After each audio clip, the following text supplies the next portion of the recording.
നിന്നാണ്. ഞാനിവിടെ അടുത്ത് തന്നെ ഒരു അംഗൻവാടിയിലാണ് ജോലി ചെയ്യുന്നത്. അപ്പോൾ എൻ്റെ കുട്ടിയാണ് അശ്വതി. അപ്പോൾ കഴിഞ്ഞ ദിവസം അശ്വതി ഇങ്ങനെ ഒരു ക്ലാസ് വെക്കുന്നതിനെ കുറിച്ച് എന്നോട് പറഞ്ഞു. അപ്പോൾ ഞാൻ നോക്കട്ടെ എന്ന് പറഞ്ഞിട്ടുണ്ടായിരുന്നു. പിന്നെ ഇന്ന് വന്ന് എന്താണെങ്കിലും ഒന്ന് ക്ലാസ് അറ്റൻഡ് ചെയ്യാൻ വിചാരിച്ചാണ് ഞാൻ വന്നത്. അപ്പോൾ ഞാൻ ഒരു അംഗൻവാടി ടീച്ചർ ആയതുകൊണ്ട് ഒരുപാട് ക്ലാസ്സുകളൊക്കെ തന്നെ അറ്റൻഡ് ചെയ്യാറുണ്ട്. പക്ഷേ ഇന്ന് ഇപ്പോൾ ഞാൻ അറ്റൻഡ് ചെയ്തത് വ്യത്യസ്തമായിട്ടുള്ള ക്ലാസ്സായിരുന്നു. ഇതുപോലത്തെ ഒരു ക്ലാസ് ഞാൻ പക്ഷേ ഇതുവരെ അറ്റൻഡ് ചെയ്തിട്ടില്ല. ഒരുപാട് കാര്യങ്ങൾ ഇതിൽ നിന്ന് നമുക്ക് മനസ്സിലാക്കാൻ പറ്റിയിട്ടുണ്ട്.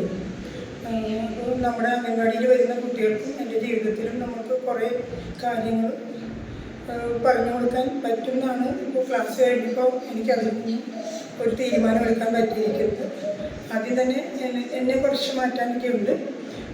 അതിന് ശേഷം കുറേശ്ശെയായിട്ട് ഞാൻ മാറാൻ തന്നെ ഒരു തീരുമാനമെടുത്താണ് ക്ലാസ്സിൽ നിന്ന് പോകാൻ തീരുമാനിച്ചിരിക്കുന്നത്.